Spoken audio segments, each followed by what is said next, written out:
সন্ধ্যাবেলা instant snacks যা হাতের কাছে আছে তাই দিয়ে যদি বানিয়ে নেওয়া যায় আর কোনো কথা হবে না। আর সন্ধেবেলা বসে থাকলে একটু খাওয়ার জন্য সবারই খুসখুস করে কি খাই না খাই, সেক্ষেত্রে এটা 10 মিনিটে বানিয়ে ফেলতে পারেন। এমনকি মুড়ি রেডি করে বানিয়ে নিলেই হলো। পেঁয়াজটা ঘরে সবারই থাকে, একটুখানি কেটে কুচিয়ে মিহি করে কেটে নিন, ব্যাস ইনস্ট্যান্ট যেহেতু হয়ে যাবে।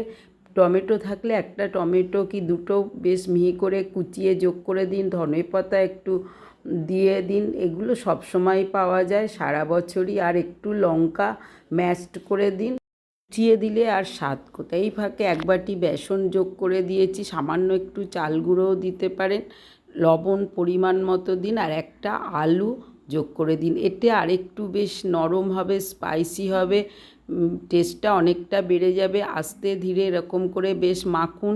জলের কিন্তু কোনো ব্যবহার নেই, দেখতেই পাচ্ছেন পেঁয়াজ আর টমেটো থেকে মোটামুটি জলটা বেরিয়েই আস্তে ধীরে মাখাটা হয়ে যাবে। আর বেশ শক্ত করে মাখাটা হবে, তবেই কিন্তু টেস্টি আর মুচমুচে হবে। এইবার গোল গোল পাকিয়ে দেখুন ঠিক মতো মাখাটা হয়েছে নাকি। বেশিক্ষণ রাখবেন না, ইনস্ট্যান্ট মাখিয়ে 2-5 মিনিটের মধ্যেই তৈরি করুন। একটু করে মাখছি আর দেখছি গোল হচ্ছে নাকি।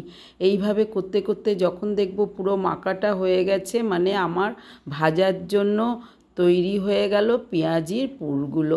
ব্যাস বন্ধুরা, তাহলে বুঝতেই পারছেন এর থেকে বেশি সময় রাখলে জল বেরোতে থাকবে, তখন মুচমুচে ভাজাটা হবে না। এই ফাঁকে আমি প্যানের মধ্যে তেল যোগ করে দিয়েছি, একটু গরম করে একটা দুটো করে যোগ করে দিন। বেশি তেল দিয়ে অনেকটাই দিতে পারবেন। তেলের ভূমিকা কিন্তু সত্যি শরীরের পক্ষে খুবই ক্ষতিকর, তাই অল্প তেলে ভাজুন বা অল্প তেলে এপিট ওপিট করে ভেজে তুলে নিয়ে খাওয়ার আগে ছাঁকা তেলেও ভেজে নিতে পারেন।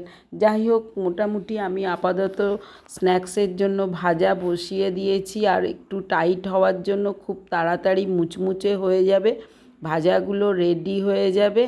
আর এপিট ওপিট করে নাড়িয়ে নাড়িয়ে ধীরে ধীরে একটু করে নিন। ইনস্ট্যান্ট যেহেতু আপনি রেসিপিটা করে ফেলছেন, তাহলে কীরকম চমৎকার দেখুন। মাথার মধ্যে কোনো চিন্তা না আসলেও পেঁয়াজি করার চিন্তা তো সবার মাথায় ঘুরতেই পারে। তাহলে বন্ধুরা বানিয়ে ফেলুন, কেমন হয়েছে জানান, সঙ্গে থাকুন। ভালো লাগলে আমার চ্যানেলটা লাইক শেয়ার সাবস্ক্রাইব করে নেওয়ার অনুরোধ রইল। বেল আইকনটাও প্রেস করে দিন। এমন সহজ সোজা ঘরোয়া রেসিপি নিয়ে আমি রোজই আসি।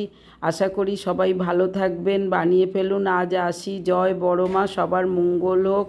Bye bye.